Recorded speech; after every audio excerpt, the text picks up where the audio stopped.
agarda sizda ko'zingizda qichish paydo bo'lgan bo'lsa yoki xuddi ko'zingiz ichida bir narsa qum tiqilgandekmi yoki qanaqadir bir diskomfort holati bo'ldimi, yorug'likka qarashga qiynalyapsizmi? Bu holatlarda albatta shifokorga uchrashing. Chunki bu juda ko'p kasalliklarning boshlanishi bo'lishi mumkin. Ba'zan aytishadi, bu balkim allergiyadir, balkim bu konyuktivitdir, balkim bu quruq ko'z sindromidir. To'g'ri? Hammasida shunaqa boshlanishi mumkin.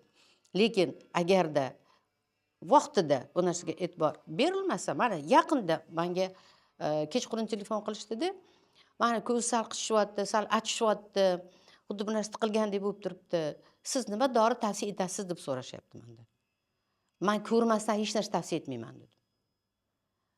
Chunki men bilmayman nima boshlanyapti u yerda. U men bergan dorini tomizib yuraveradi keyin. Nimadan dori berishni ham bilmaysiz bunaqa paytda. Aslida ko'pincha menga yozishadi. Meni ko'zim achishyapti, qitishyapti, siz maslahat bering, men nima tomizay deb juda ko'p yozishadi menga. Men yozib yuboraman. Men ko'rmasdan maslahat bermayman deb. Agar siz ko'rmasdan maslahat bergan doktor bo'lsa, ishonmang o'sha doktorga. Chunki ko'rmasdan maslahat berish, mana xuddi o'sha yigitga ham men aytdim, kelib bizda kechqurun navbatchi shifokor bor DMC klinikasida. Keling, ko'rib sizga tavsiyasini beradi, yaxshisi. Ko'rsin oldin deb. O'sha kuni kelmadi. Ertasiga boshqa klinikaga, mana tez tibbiy yordam klinikasiga borib yotgan, chunki shoh pardada yara bo'lgan. Yara bu xavfli. Chunki shunaqa virusni ta'siri bo'lishi mumkin. Mana o'sha shoh pardani virusli yallig'lanishi bo'lishi mumkin. Uni darrov oldini olmasa, u ham yomon holatlarga olib boradigan narsa.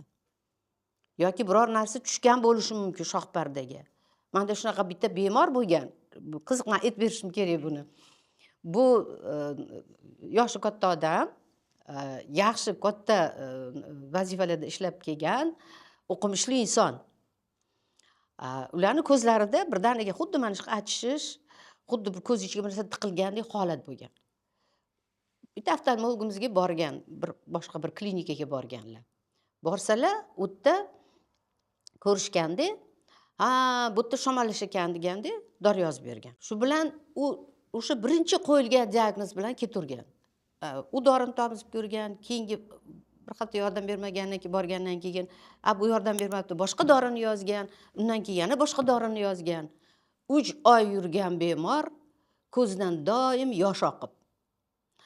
Men ko'p joylarda ma'ruzalar qilishim kerak, taniqli inson. Men nima qilishim kerak?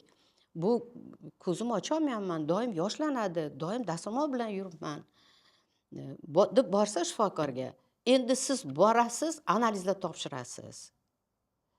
Sizda qanaqadir shu infeksiya, virus bo'lsa kerak. Deganda analizga yuborganda, keyin u aytgan, menda nima qiladi virus, o'zim sog'lom bo'lsam, boshqa bo'lsam, men yana boshqa shifokorga ham borib ko'ray deganda, u bizga keldilar. Biz mikroskopda shilova lampa deymiz, mikroskopda ko'ryapmiz-da. Ko'rsak, mana bu selofan bo'ladi-ku, kichkina. Mana shu selofanni kichkinagina bitta, kichkinachasi bir 1,5 millimetr bo'lsa kerak. Shu shoh pardaga yopishib qolgan. Demak, o'sha shamol bo'lgan paytda yerda qayerdadir o'sha nimani, selofanni bitta bir qismi, bitta bu kusochkasi yotganda, u ko'z ichiga kirib shoh pardaga yopishib qolgan. Bu shoh pardadagi yot jism. Aslida uni ko'rib, o'sha kuni olib tashlashsa, ertasiga yaxshi bo'lib qolardi. Lekin bu bemor 3 oy qiynalib yurgan. Biz ko'rdik, endi albatta 3 oy yopishib turgandan keyin shoh pardada atrofida yallig'lanish paydo bo'lgan. Uzoq turgandan keyin, ya'ni bizda prolejniy deydi, atrofida sekin yeringga o'xshagan mamda chegara paydo bo'lib qoladi. Qo'lingizga ham bir narsa qattiq sanchib qo'ysangiz, zirabcha turaversa yeringlaydi-ku, shunaqa bo'ladi. Keyin biz uni olib tashladik va o'shanga yarasha boshqa dorilarni yozib berdik. Shu bilan bir haftada yaxshi bo'lib ketdilar. Ko'rishmaganmi shuni deydilar. Afsus. Shuning uchun yana qaytarib aytaman, yaxshi bo'lavermadingizmi? Boring boshqa joyga yana. Mana 2-3 joyda ko'rsatavering. aniq bitta fikrga kelmaguncha.